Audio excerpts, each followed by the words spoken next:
Bismillahirrahmanirrahim. Qala Allah Ta'ala wa sadaqallahul azim.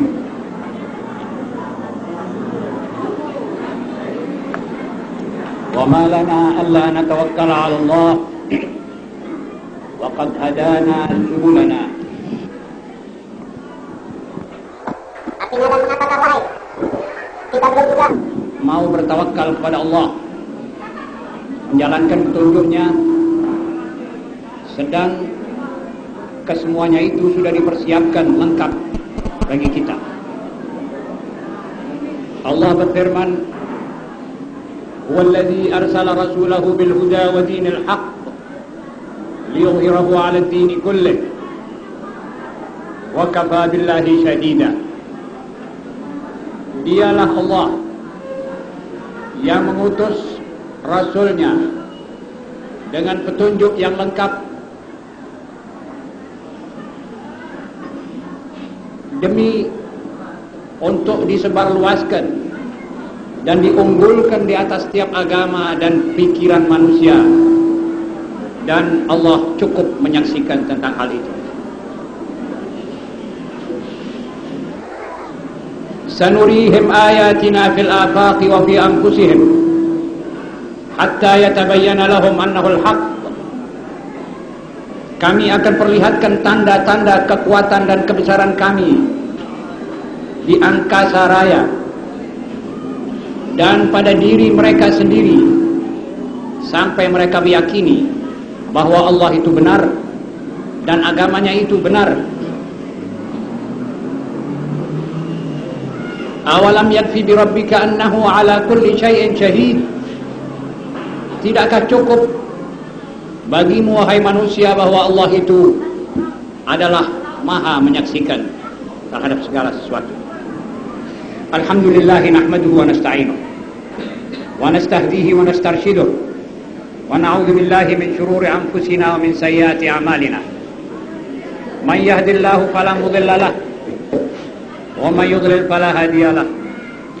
Wa asyhadu an la ilaha illallah wahdahu la syarika lahu wa anna Muhammadan abduhu wa rasuluh. Allahumma salli wa sallim wa barik ala Muhammadin wa ali Muhammad kama sallaita wa sallamta wa barakta ala Ibrahim wa ala ali Ibrahim fil alamin innaka Hamidum Majid. Amma ba'd. Saudara pimpinan, saudara pengurus Ta'miriyah Masjid Kemayoran, siswa-siswi yang terhormat, Assalamualaikum warahmatullahi wabarakatuh. Maaf sebelum saya mulai acara saya, maka saya mohon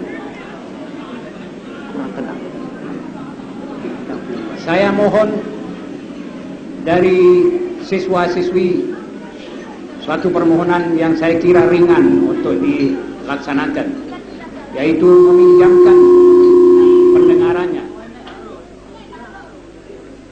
Saya cuma mohon dipinjami telinga yang akan mendengar sepenuhnya acara ini, dan jika dalam ceramah saya nanti ada yang kurang jelas, saya harap ditanyakan, dan mudah-mudahan Allah Subhanahu wa Ta'ala yang mengumpulkan kita di tempat ini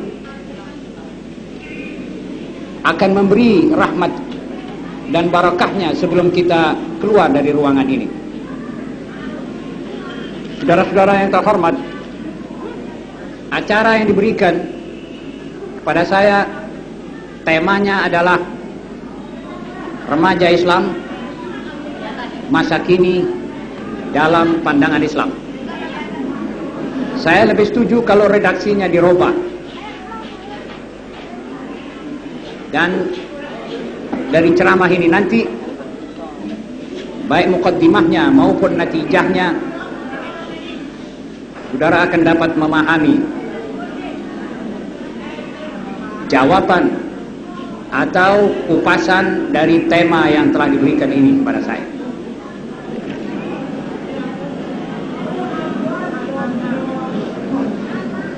Sebagai mukaddimah,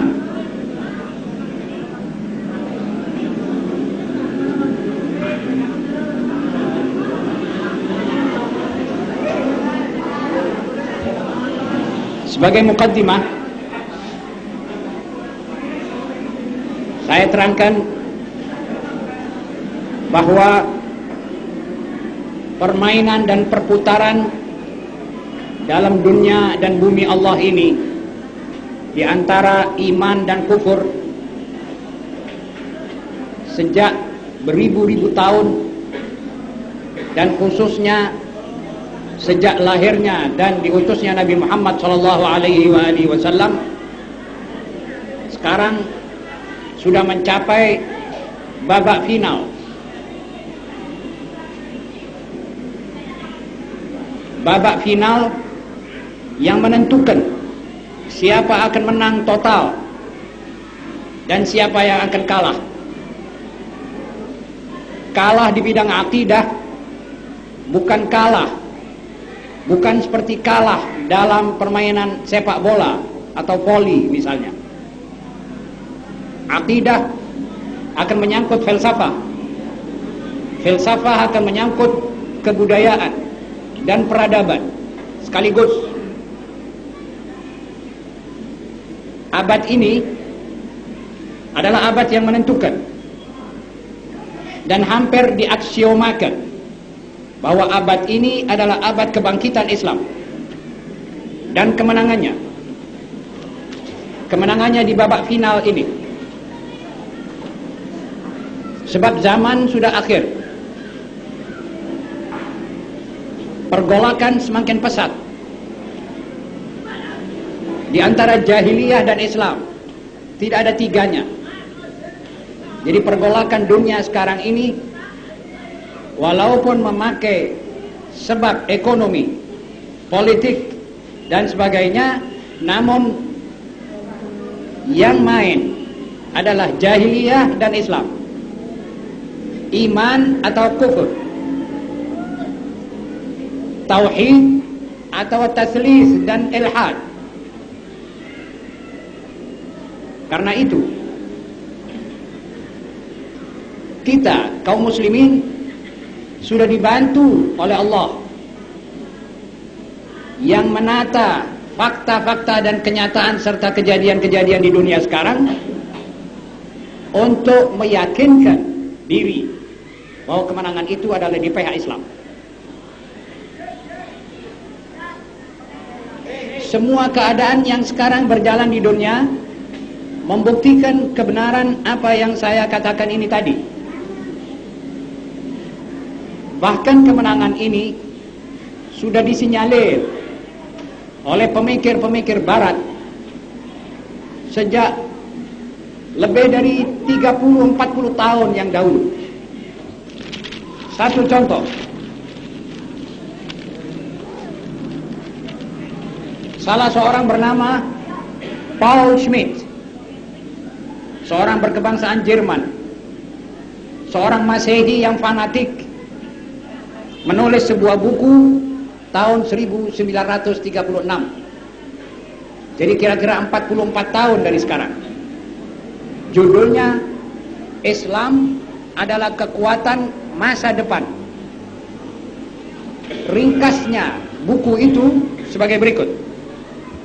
Ada 3 unsur kekuatan yang ada pada Islam. Pertama, pada dirinya sendiri sebagai agama, sebagai khuluf, kepercayaan mutlak, dan sebagai dari syariatnya dalam norma-norma yang ditentukan untuk moral dan akhlak, kepercayaan mutlak pengikutnya, dan dalam daya pemersatu yang ada dalam agama ini, pemersatu antar bangsa. Belum ada satu kebudayaan atau filsafat yang bisa mempersatukan internasional dengan cara yang simple tetapi praktis. Salat diatur dengan satu bahasa, menghadap satu arah, dan dengan gerak yang sama. internasional, baik yang di England maupun di Italia maupun di Meksiko maupun di negeri Tibet dan Cina, Timur Tengah dan Indonesia, sama arah yang dihadapi, yaitu Ka'bah. Bahasa yang dipakai bahasa kesatuan, bahasa Al-Quran. Jadi kalau saya sekarang makmum di salah satu jamek di Peking, saya akan mengerti imam sudah bilang waladhdallin, saya bilang amin. Atau saya menjadi imam, mereka mengerti bahasa yang saya pakai. Geraknya begitu teliti dan tidak memenatkan dan tidak memayahkan badan. Anatomis pantas. Daya pemersatu ini diiringi juga oleh yang lain. Kongres Internasional Islam di Mekah tiap tahun. Jadi sejak ribuan tahun, ratusan tahun, bahkan ribuan tahun itu kongres akan berjalan di Mekah. Pada detik-detik tertentu manusia disuruhnya berpakaian yang sama. Raja di samping tani, sholat bersama di tempat yang satu, tempat yang bersejarah, tempat pergolakan para nabi dan para aulia dan orang-orang suci. Kemudian kata Schmidt, ini salah satu kekuatan yang ada pada Islam itu sendiri. Yang kedua, berlimpah ruahnya sumber-sumber kekayaan alamiah yang terdapat di dunia Islam, yang membentang dari Atlantik sampai ke Teluk Persia dan sampai ke Lautan Pasifik di perbatasan Indonesia. Dan betapa itu dapat merupakan unit ekonomi yang maha dahsyat, yang utuh dan kuat untuk swasembada, dan tidak membutuhkan lagi Eropa jika mereka dapat berapat-rapatan dan kerjasama umat Islam. Yang ketiga, suburnya benih turunan umat Islam, di mana kelebihan angka yang cepat jika dibiarkan akan merupakan suatu kekuatan manusiawi.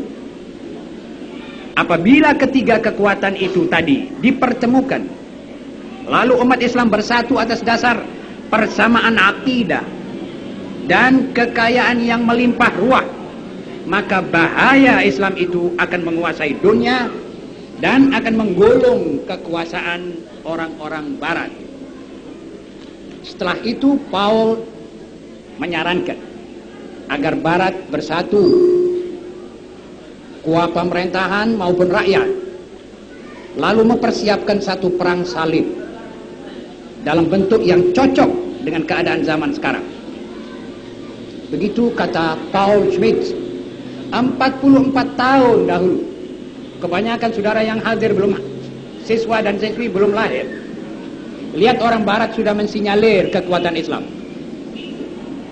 Kemudian Robert Bean dalam pendahuluan bukunya yang diberi nama Pedang Suci menulis, kita harus mempelajari bangsa Arab dan mengukur daya pemikiran mereka.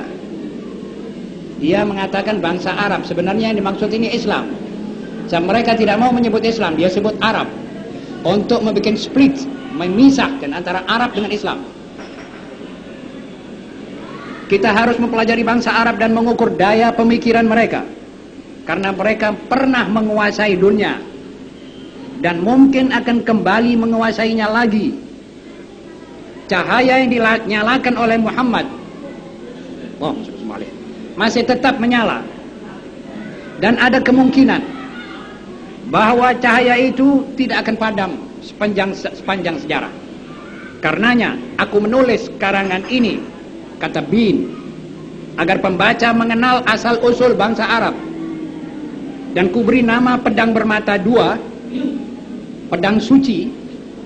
Itu adalah pedang yang dicapai oleh Muhammad dalam peperangan Badar. Karena peperangan Badar, karena pedang adalah lambang imperialis. Halaman 17. Saudara-saudara, ini ringkasan dari kata Robert Bean dalam bukunya The Holy Sword. Terlepas dari fanatik dan tidaknya, terlepas dari apa yang dikandung oleh tulisan-tulisan yang saya baca tadi, baik kebohongan maupun kebencian, yang penting kita bisa menggambarkan betapa Eropa mengenal kekuatan kita umat Islam. Saudara-saudara yang terhormat, memang kalau kita lihat data-data yang dari PBB, dari UNESCO, maka saudara akan heran betapa ini dunia Islam seakan-akan ditoto, diatur oleh Allah untuk satu masa, dan bila masa saja dia bisa tercetus, bangkit dan menguasai jagat seluruhnya. Seperti pada masa dia bangkit permulaan kalinya di bawah pimpinan Rasulullah SAW. Kemudian di bawah pimpinan sahabat. Mereka menguasai 3 benua. Belum ada dalam sejarah United Nations antar bangsa, belum ada suatu umat yang menguasai 3 benua di bawah satu bendera. Afrika, Barat dan Utara seluruhnya masuk Islam. Asia seluruhnya, Tibet, India, negeri Cina, sampai ke utara, sampai ke Perancis, di Sungai Loire di Perancis, di bawah satu bendera. Belum ada suatu umat yang berhasil memimpin dunia sebegitu luas arealnya. Para siswa-siswi yang berbahagia, ini satu contoh bahwa Islam mempunyai daya kekuatan yang hebat bila manusianya bisa memakainya itu. Kendaraan ini kendaraan yang luar biasa. Pengemudinya harus pandai, tahu alat-alatnya, dan bisa mengemudikan. Dia akan membuat segala ajaib. Sekarang saya akan sebutkan apa yang pernah saya kumpulkan dari apa yang dikeluarkan oleh PBB.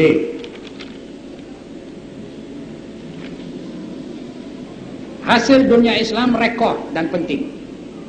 Di dunia Islam yang membentang dari selatan Khatul Istiwa sampai 55 derajat di utara, merupakan negara kedua di dunia yang menghasilkan gandum setelah Rusia. Jadi kalau hasil gandum dunia Islam ini disatukan, nomor 2 dari Soviet Uni. Dan negara ketiga penghasil beras, makanan utama di dunia. Negara kelima penghasil jagung. Negara ketiga penghasil gula. Negara kedua penghasil minyak zaitun. Negara pertama penghasil kurma. Negara kedua penghasil kopi. Negara keempat penghasil teh. Negara kedua penghasil kakao. Negara pertama penghasil kelapa sawit. Pertama penghasil karet. Pertama penghasil kapas dan biji kapuk, rami, kacang-kacangan dan lain sebagainya. Harta kekayaan umat Islam sudah dikenal. Itu bank di Amerika penuh dengan kekayaan umat Islam yang tidak bisa mempergunakan duitnya. Saudi saja direncanakan tahun 81 akan mempunyai kelebihan tidak kurang daripada 70 miliar US dollars. Selain dari ratusan miliar yang dititipkan di Amerika. Hutan. Negara Islam adalah negara ketiga di dunia dengan kekayaan hutan. Energi seperti minyak dan lain-lainnya, negara Islam adalah penghasil bensin kelas 1. Dan negara Islam penghasil boksit, fosfat, tembakau, besi.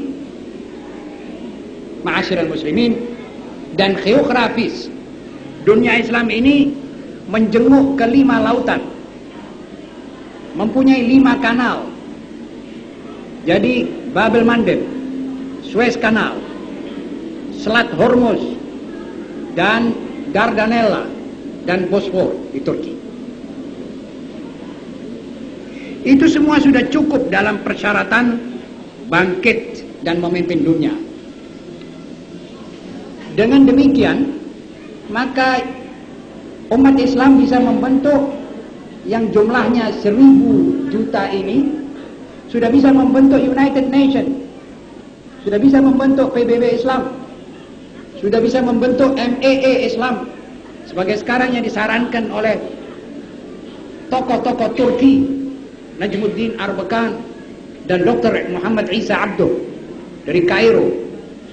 Kita bisa membentuk PBB Islam, kita bisa bentuk MAA Islam, kita bisa bentuk suatu ekspedisi bersama, di mana kita tidak membutuhkan Eropa sama sekali dan tidak membutuhkan Barat maupun Timur. Duit cukup, hasil cukup, tetapi Barat tidak akan membiarkan ini berjalan begitu baik. Barat terus memecah belah. Barat terus melangsirkan segala macam untuk menjatuhkan semangat perjuangan ini umat, melemahkan semangat perjuangannya, meloyokan pemudanya, mempesonakan mereka dengan barang-barang dan benda-benda yang temporer dan tidak berguna, dan mengadu domba. Dunia Arab sekarang cakar-cakaran. Begitu mereka agak jauh dengan Quran, begitu masuk jari-jari Yahudi dan Salibi untuk memecah-mecah dunia Islam di Timur Tengah. Akhirnya, sebagaimana yang sudah dengar, dan akhirnya cekcok dunia Islam. Kemudian salah satu alasan yang nyata bahwa Islam sudah masanya bangun, karena filsafah yang ada sekarang, karena gagalnya dua sistem kapitalis maupun komunis dalam memimpin dunia, Barat dan Timur.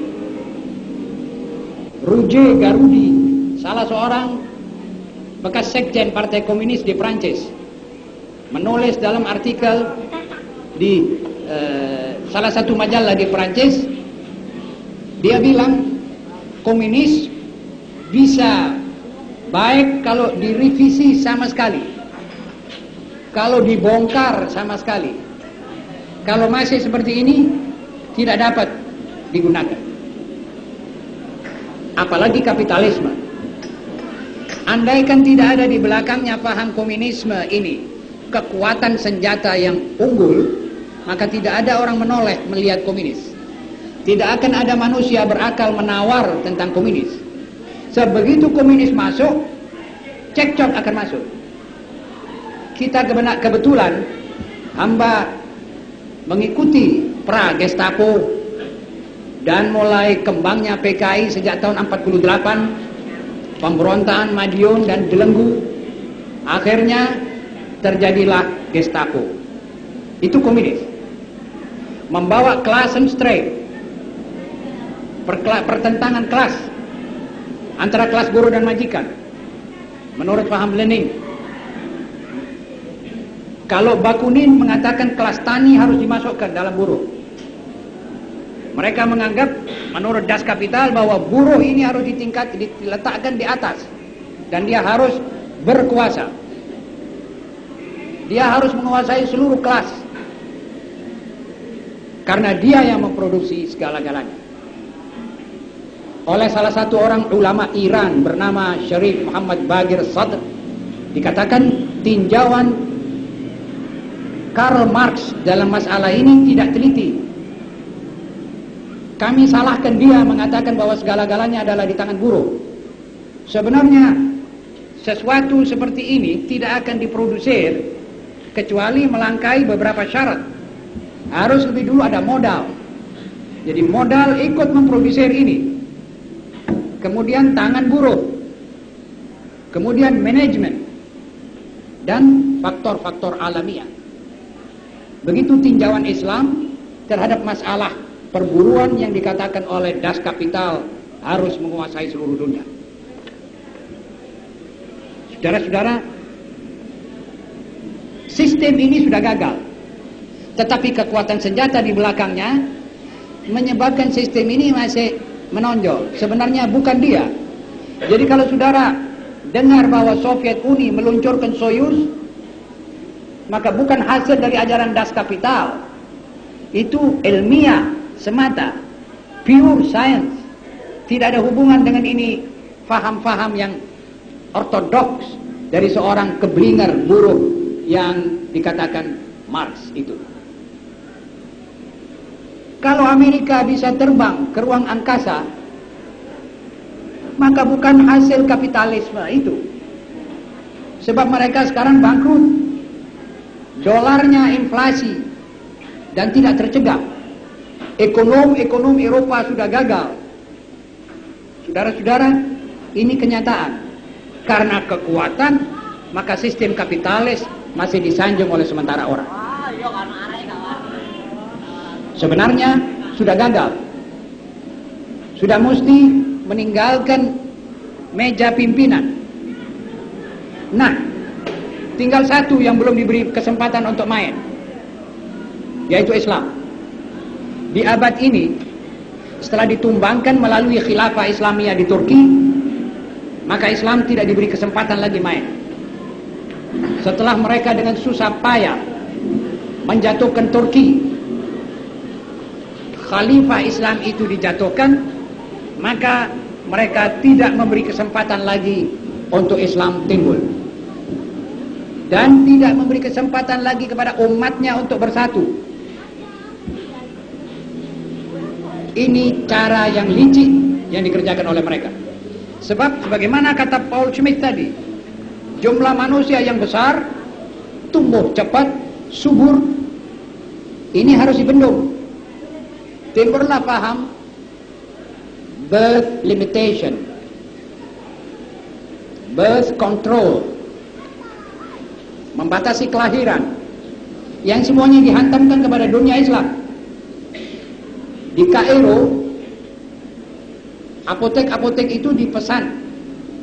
Sebab kebanyakan yang memiliki apotek adalah orang-orang Kopti, Masehi. Dia bilang kalau yang minta pil kontraseptif ini Muslim, berilah. Kalau Nasrani jangan. Sebab Paulus melarang birth limitation. Jadi yang dikejar dunia Islam supaya kematian berjalan terus, kelahiran tidak ada, akhirnya menjadi minoritas. Minoritas in the whole world, di seluruh dunia. Kalau minoritas, apa yang disinyalir oleh Schmidt 44 tahun dulu, belum ada aban-abannya orang bicara tentang keluarga berencana dan lain-lainnya, masih jauh. Sudah disinyalir. Dan zaman ini prakteknya. Dan kita kaum muslimin aminnya, tukang ngaminkan. Saudara-saudara, satu contoh dari kelician barat. Saudara yang terhormat, sebenarnya Islam dan Quran tidak pernah kalah. Dan tidak diciptakan oleh Allah untuk kalah. Sebab dia, Allah di sampingnya. Wa inna lahu lahafizun. Tidak mungkin kalah. Tapi umatnya yang sering, kekalahan kita umat Islam dimulai dengan putus asa. Kalau kita sudah putus asa, kita kalah. Dengan acuh tak acuh terhadap Nabi Muhammad SAW. Acuh tak acuh terhadap ajarannya. Dan kekalahan kita itu dimulai dengan renggangnya soft. Kekalahan kita bisa dicatat jika pemuda kita mulai loyo, mulai terpesona dengan santaisme. Itu catatan kita bahwa kita mulai kalah. Kekalahan kita jika umat enggan berkorban, ingin mendapat segala sesuatu tanpa pengorbanan. Dalam ilmu perjuangan, alif ba ta'nya, tiap perjuangan harus memerlukan pengorbanan.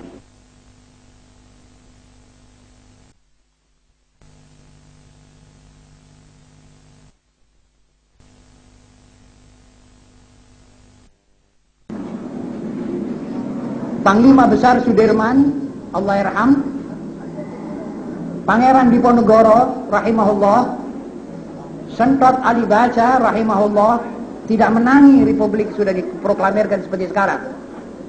Mereka merintis dan meninggalkan rintisannya, mau urun, mau berkorban untuk sesuatu yang baik, untuk Allah dan tanah air. Saudara-saudara, lalu di zaman di mana kita diperangi, itu kebudayaan barat yang melemahkan kita. Kita harus fundamentalis. Apa sebab saya katakan tadi dengan teman-teman yang ada di rumahnya salah satu guru, rumah Pak Sahid, saya katakan Iran bertahan karena itu adalah mukjizatnya Al-Quran. Begitulah contohnya umat yang menyandang Islam di zaman final draft, final, harus begitu menghadapi kufur, menghadapi jahiliyah, tidak ada lagi. Jadi ini umat yang kecil dikeroyok oleh seluruh dunia dari kutub ke kutub tanpa reserve, sampai tonggo-tonggonya bangsa Arab ya, karena maestronya, tahu maestro? Apa jorok kita maestro? Kalau ada orang mau buat band atau konser, itu satu orang berdiri di atas meja kursi, dirijen ya, maaf, dirijennya mengatakan begini, maka seluruhnya ini membunyikan violnya, ada yang mulai ditabuh lah instrumennya. Dunia Arab di bawah maestro jahiliyah barat atau timur, atau Soviet atau Amerika. Sebab mereka kadung nitipkan uangnya besar di Amerika, tidak bisa budi daripada politik United States of America. CIA-nya bekerja di sana.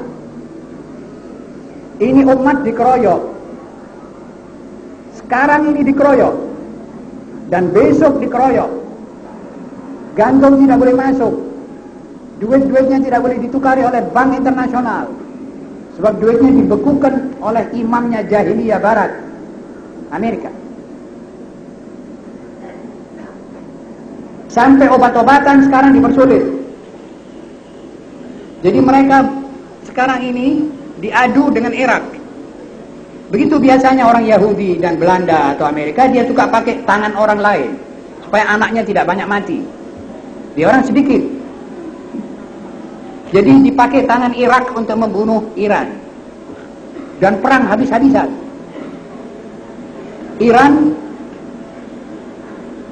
Irak dapat bantuan dari Amerika. Direct atau tidak direct. Melalui Saudi, mereka dapat kapal terbang pengintai. Dan diintailah gerakan lawan ini untuk disampaikan kepada Arab yang satunya lagi, Saddam Hussein. Dan Soviet membantu dia dengan tank. Amerika dengan kapal-kapal terbang secara tidak langsung, dan tank tidak langsung melalui Raja Jordan. Tapi apakah kalah Iran? Sampai sekarang bertahan. Apa yang menjadikan mereka bertahan? Islam. Dinamikanya ini agama. Imannya mereka dan khusyuknya mereka kepada Allah. Kalau saya tidak pernah ke sana, saya barangkali tidak berani bicara begini tegas kepada saudara. Saya 6 bulan di Iran, saudara-saudara. Saya ketemu ulamanya. Ulamanya itu sekaligus juga politician.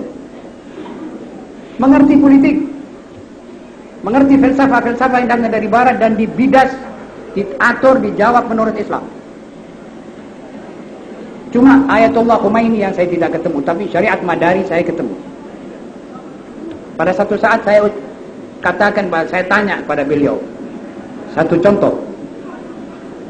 Tuan Imam, di Indonesia sekarang ini ada serbuan-serbuan ideologi bermacam-macam. kita rupanya kurang mempunyai daya tahan. Apa kira-kira saran imam? Sambil tersenyum dia bilang, saya cuma menyarankan dua. Otak yang kosong isilah dengan ilmu, dan perut yang kosong isi dengan makanan. Saya pulang ke hotel, mengunyah ini saudara-saudara. Saya ramesi ini, apa ini kata-kata ini? Rupanya itulah sebenarnya jawaban apa yang dikatakan kristianisasi atau komunisasi atau salimisasi. Ini jawabannya ya dua itu. Sebab kita kurang mengerti tentang Islam, maka kita dikibulin orang. Kita lapar, maka itu kita didatangi orang untuk ditawari makan dan masuk gereja sekaligus. Tapi kalau perut kita kenyang, insya Allah tidak ada itu. Benar itu saudara-saudara. Jadi akhirnya mereka itu mempunyai satu tekad. Istri mereka, anak gadis-gadis mereka terpelihara rapi, akhlaknya dan keagamaannya. Ini sekaligus saya juga mohon maaf dari kaum ibu dan ibu guru maupun siswi-siswi yang sekaligus saya akan berbahasa seorang muslim kepada saudaranya. Tidak pakai munafik, tidak pakai apa. Nanti ditanyakan kalau yang kurang jelas. Kalau saya kelebihan ya saya mohon maaf. Lebih dulu saya sarankan begitu supaya tidak ada apa-apa di hati saudara-saudara dan baik pemuda maupun pemudinya. Tapi apakah kalau mereka itu berkudung lantas mereka jadi bahlul? Jadi sebagaimana yang dibisikkan oleh setan-setan barat. Ojo kudungan kon dipengit kon dikokon yang pawon tok. Apa betul itu? Nyatanya salah. Nyatanya hasutan dan bisian ini meleset. Bahkan saya bisa katakan sebaliknya. Pada satu waktu itu televisi di Amerika dikuasai oleh 3 perusahaan swasta, bukan pemerintah. American Broadcasting Commission dan NBC atau apa lagi.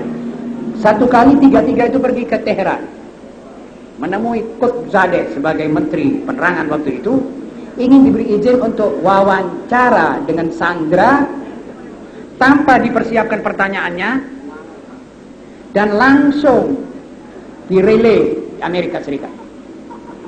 Apakah ini diizinkan? Qutzadeh mengatakan saya sendiri tidak keberatan, tapi saya akan tanya kepada imam. Pergi ke Khomeini. Kata Khomeini sesuatu yang pantas dia minta. Kita tidak menganiaya itu Sandra. Boleh dia langsung bertanya. Namun satu kusarankan, biar salah satu dari kita orang Iran hadir, juga ikut wawancara, yang langsung diterima oleh orang-orang Amerika. Sesudah ditentukan waktunya, seluruh Amerika mendengar, menunggu itu TV. Itu orang-orang dari NBC, orang-orang kawaan, orang-orang editor majalah seperti Time, Newsweek, orang-orang jago semua itu di situ akan wawancara. Tahu-tahu yang ditanyakan mana wakil tuan, kok belum datang? Kata dia, apa sudah waktu? Dia bilang belum, tinggal 2 menit. Ya tunggulah, kalau nanti 2 menit kan datang dia.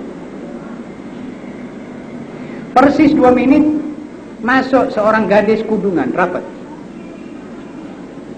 mahasiswi Iran dari Fakultas Hukum. Masuk di situ dia bilang apa? Kamu yang akan, dia bilang iya. Ya kamu silakan. Mulai bertanya. Saya ini yang tertarik ada satu masalah panjang lebar. Waktu ini orang-orang tanya, apa kamu sekalian pernah sakit? Dia bilang iya pernah sakit. Bagaimana perawatannya? Baik. Obat-obatannya? Dia bilang obat-obat ini perempuan dengar saja. Ini gadis ini dengar saja. Dia bilang ya obat-obatnya kurang baik. Very worse, katanya. Tidak bagus. Lalu dia tanya, ini perempuan, dia bilang saya mau tanya, apa kamu masih punya bekas-bekas botol-botolnya atau obat-obat itu? Dia bilang ada. Coba tolong. Diambil, dibaca dan ditunjukkan. Made in United States of America. Ini made in USA. Ini obat yang kami belikan untuk mereka, ini obatmu. Jadi kalau mereka bilang tidak cocok, Ya kamu yang tidak baik membuat obat. Saudara-saudara yang terhormat, saya demi Allah kagum. Apanya yang saya kagumi? Kecerdasannya ini gadis yang kudungan ini. Kenapa orang kudungan kok begitu cerdas? Kok barat bilang bahlul? Lah yang sudah buka kodok ini bisa bikin apa? Nuwun saya butuhkan. Coba. Kita belak-belakan saja pagi ini, tidak apa-apa. Sudah pernah bisa bikin apa? Saudara-saudari yang terhormat, kalau kita taklid, salah taklid, kita bisa terjungkir. Saudara tahu sistem co-education yang kita ambil dari barat secara merem ini, bahayanya lebih banyak dari maslahatnya. Bukan saya yang berbicara begini, ahli-ahli pendidikan Jerman Barat dan Inggris yang mengatakan begini. Sekarang ini sudah pembahasan baru, kita masih keranjingan didikan edukasi. Ini kita ketinggalan. Jadi abad kebangkitan di sini ini barangkali yang akhir. Mudah-mudahan tidak. Waktu saya ke Turki, tadi saya ceritakan, orang Turki berharapan besar bahwa Indonesia lah yang akan mengimami kebangkitan Islam ini. Sampai saya mula-mula waktu dia bicara di muka para ulama, saya kira-kira dia ini mau mengambil hati saya sebagai orang tamu bangsa Indonesia. Barangkali dia mau ambil hati saya, dia bilang ini Indonesia dan yang kami harap nanti akan menjadi imam dalam masa kebangkitan Islam itu. Saya agak sedikit tidak senang dengan kata-kata begitu. Saya khawatir itu cuma mengambil hati. Saya datang, saya waktu giliran saya bilang saya tadi syukur kepada Allah kalau saudara-saudara mempunyai begitu sangka yang baik pada Indonesia. Namun saya sebagai orang yang dilahirkan di situ dan ayah dan ibu saya kelahiran sini, saya tahu bahwa persiapan kita belum sebagaimana yang saudara bayangkan. Satu orang menyambut lagi, dia bilang tidak, persiapan saudara cukup. Saudara sudah bisa menumpas PKI. Saudara adalah kelompok terbesar umat Islam di dunia. Pakistan sekarang sudah menjadi 60. Sesudah dipecahkan oleh Barat, Bangladesh, diserobot oleh India, menjadi 60. Indonesia saja yang lebih dari 100. Ini masih berharapan, ngotot juga. Lalu saya bilang ya mudah-mudahan siapa tahu, barangkali ada malaikat liwat mengatakan amin, kita akan pimpin pertemuan. Namun persiapannya saya lebih tahu dari saudara-saudara. Belum. Ulama kita masih berpecah. Kita masih dikurung dalam kotak-kotak dan merek-merek. Belum pakai satu merek. Dan belum ada imamah. Last but not least, belum ada imamah. Tapi mereka sudah mengerti. Apa itu imamah? Imamah akan lahir pada waktunya. Tidak bisa dicari. Kecuali imam yang ditentukan oleh Allah. Seperti Imam Mahdi. Nanti di akhir zaman akan timbul Imam Mahdi. Yang oleh sementara ulama kita ahli sunnah wal jamaah juga keliru mengatakan tidak ada Imam Mahdi. Hadis-hadisnya Imam Mahdi mutawatir kata Imam Syaukani dan Suyuti. Itu nanti kita bicarakan mengenai lain. Itu sudah imamah untuk seluruh dunia. Tapi imamah di tempat itu bisa dilahirkan oleh keadaan itu. Ma'asyiral muslimin rahimakumullah. Sekarang ini setiap suasana yang mengelilingi kita, setiap kejadian yang melintasi di mata kita, setiap krisis yang menimpa kita, setiap penyelewengan manusia dewasa dan remaja sekarang, semuanya itu seakan-akan menyuruh kita untuk kembali kepada Islam. Rujuk pada Islam, tidak mundur. Apalagi setelah saya tahu bahwa saudara-saudara sekalian ini pada umumnya adalah kalangan ahli sunnah wal jamaah. Kita harus maju menerapkan sunnah Rasulullah SAW. Jangan dan tinggalkan itu bisian dan hasutan setan yang mengatakan kalau kamu begini nanti kamu akan mundur. Sama sekali tidak ada. Dan percayalah, kalau sekolah-sekolah Islam di Surabaya ini kompak memakai satu leerplan dan satu leerstoffen, pakaian yang sama yang diridhoi oleh Allah, cara-cara yang betul-betul scientific, kalah ini sekolah-sekolah Katolik ini. Tapi kalau kita ikuti mereka, kita belum tentu kuat. Mungkin jumlah besar, tapi kualitas turun. Kita tidak bisa membentuk satu kaum elit. Ya karena besar, karena ya memang muda-mudi sekarang ya lebih senang kalau diadakan koedukasi. Melihat atasannya, melihat seluruh dunia, melihat film-film, noleh sana, noleh sini, mereka lebih senang santaisme. Tetapi kualitas tidak akan saudara capai. Saya bicara begini ini adalah dari hati saya, saudara. Dan saya penuh menyesal. Sama sekali tidak marah. Maka saya mohon maaf kalau saya terlalu lancang bicara di hadapan saudara seperti ini. Namun apa daya, saya seorang mubaligh. Saya harus memegang obor tauhid seperti mana saudara. Dan saya akan serahkan ini obor kepada saudara. Demi Allah yang menciptakan kita semua, andai kata 10 saja dari gadis-gadis saudara ini berpakaian indah sebagaimana yang diperintah oleh Allah, lalu dia jalan mendemonstrasikan pakaian Rasulullah SAW, maka akan tertariklah kepada mereka ini hampir 3/4 gadis Islam di Indonesia, di Surabaya. Saya berani menyatakan ini karena begitu kalian pergi mau menonjolkan agama Allah, kalian akan dibantu oleh Allah. Dengan apa? Dengan kemenangan. Dengan massa besar yang mengikuti saudara. Tadi saya bawa contoh perempuan Iran. Saudara yang pernah pergi haji lihat, Iran tidak pernah buka kudung. Saya pernah tinggal di satu rumahnya kiai. 1 minggu saya tidak pernah dengar suara perempuan dari luar. Saya duduk di satu ruangan di muka, tidak pernah dengar satu suara perempuan. Masing-masing di tempatnya, bekerja. Ada lagi yang perlu saya berita gembirakan pada gadis-gadis dan ibu-ibu guru. Perempuan-perempuan itu pada waktunya dengan seperti roko itu pakaian yang besar itu, di dalamnya ada senapang mesin, dia perang itu. Percaya apa tidak? Dia orang mempunyai bazooka. Sudah baiat sama imam bahwa dia akan mati kalau suaminya mati. Dia tidak mau akan ditawan oleh kaum kafir. Sudah habis-habisan. Karena itu saya belum membayangkan mereka akan, Amerika pun kalau menyerbu akan menang, belum tentu. Sebab serbuannya Amerika yang pertama menyebabkan kapal-kapal terbang yang sudah diatur itu koprol semuanya, tanpa ada apa-apa. Siapa yang membuat itu? Adalah Allah yang membantu umat itu tadi. Saudara tahu Soviet Uni, mereka sudah tidak melihat kekuatan material, sudah tidak melihat bom atom, itu dilihatnya seperti kapal-kapal terbang super jet apa semua itu dianggapnya oleh mereka seperti lalat saja. Apa sebab? Sebab mereka mengatakan Allahu Akbar dan meramu betul. Buktinya nyata. Soviet Uni itu memerangi Afghanistan 1 tahun lebih punjul sedikit, tidak menang. 1 tahun punjul sedikit tidak menang itu Soviet. Apa sebab? Sebab mereka menghadapi umat Islam. Dan Islam sekarang rupanya akan dipegang bolanya oleh Ajam, bukan Arab.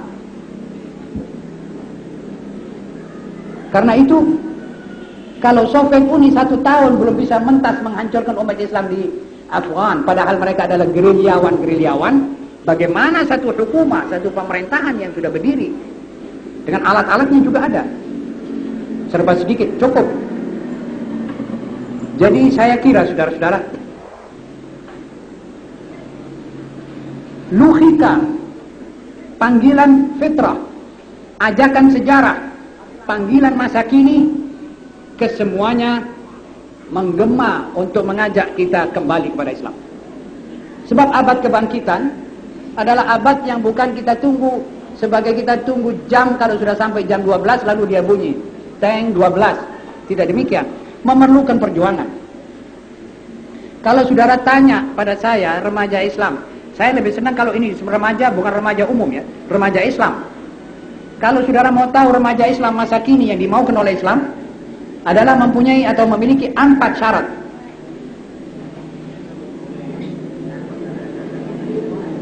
Kalau belum ada pemuda yang melengkapi 4 syarat ini dan pemudi, maka kita belum boleh bicara tentang abad kebangkitan. Pertama, otaknya terisi dengan ilmu. ilmu eksakta, tidak ilmu kebudayaan barat, tidak hukum barat, sebab kita sudah punya Quran, tidak memerlukan hukum lagi. Ini hukum. Kalau sejarah, kita tidak memerlukan sejarah George Washington dan Abraham Lincoln. Kita mempunyai sejarah Muhammad Rasulullah SAW. Ekonomi, kita tidak perlu ekonomi, kita mempunyai ekonomi secukup-cukupnya. Nanti kalau saudara sudah kuat bahasa Inggris, bisa kamu baca lebih banyak tentang bagaimana Islam punya pandangan tentang ekonomi. Interestless bank, bank yang tidak berbunga dan lain-lainnya. Jadi otak pemuda itu harus berisi ilmu pengetahuan. Kedua, dadanya harus berisi iman dan tauhid. Ketiga, fisiknya kuat. Saudara tahu sekarang saudara hidup di alam perang candu, Opium War. Sesudah Inggris menghantam negeri Cina tahun 1884 tentang perang candu, sekarang Indonesia dan negara Islam diperangi candu dengan morfin, dengan obat-obat bius, narkotika, kokain. Di samping pemuda dipertemukan dengan pemudi. Akhirnya dalam santai, dalam morfin, itu pemuda loyo. Dan pemuda loyo merupakan suatu kekalahan bagi umat yang tertentu. Yang keempat, sesudah fisiknya kuat, ekonominya kuat. Jadi pemuda itu dibekali dengan ilmu di mana mereka bisa cari nafkahnya sendiri. Tidak tunggu orang lain. Tidak tunggu dibelas kasihani oleh orang. Tidak mempersiapkan diri untuk dongkrong di salah satu kantor dari kantor-kantornya pemerintah negara ini atau negara lain. Dia harus bisa bekerja untuk mewujudkan satu sumbangan buat Ibu Pertiwi di luar dia menjadi pegawai negeri.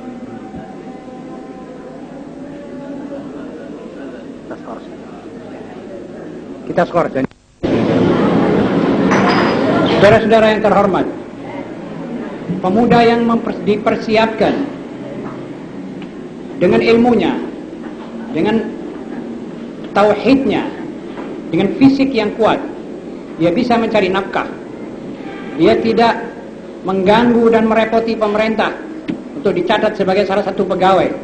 Dia bisa hidup sendiri, atau tani, atau apa saja. Tapi dia tidak membutuhkan pada orang lain. Dan inilah yang dilakukan oleh ulama Iran mendidik umatnya. Sampai Shah dengan bisikan CIA dan orang-orang Israel yang ada di sana menyuruh Shah membuat undang-undang merampas wakaf-wakaf umat Islam itu, yang semuanya dipegang oleh para ulama, supaya ulama datang minta DP sama pemerintah. Tapi itu pun tidak sampai terjadi, sebab mereka sudah bisa bekerja.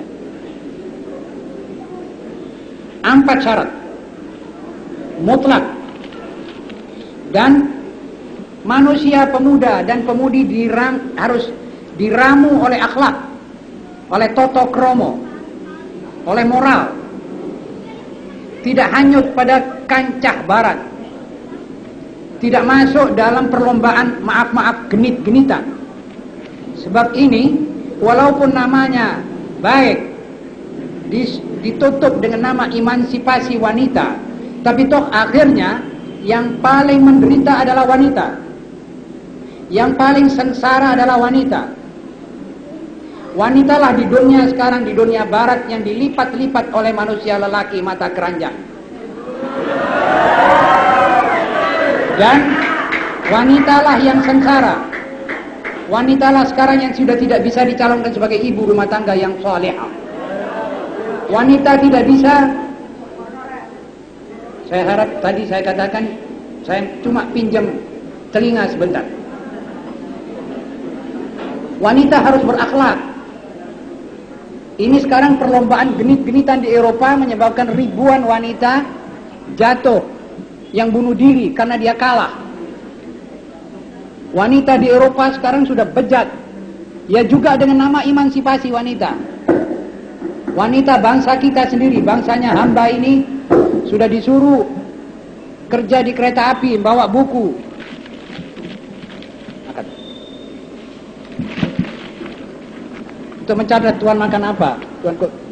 Apakah ini menghormat wanita ini? Wanita sekarang disuruh jaga hotel. Apa ini menghormat wanita? Inilah barat yang kita tiru.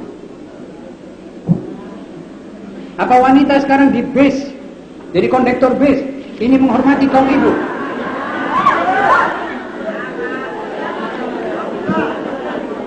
Wahai anak-anakku yang terhormat, saya kira kalian harus menangis, tidak ketawa. Sebab ini tragis. Ini suatu yang tragis, bukan komis. Bukan satu komedia, ini menangiskan kita.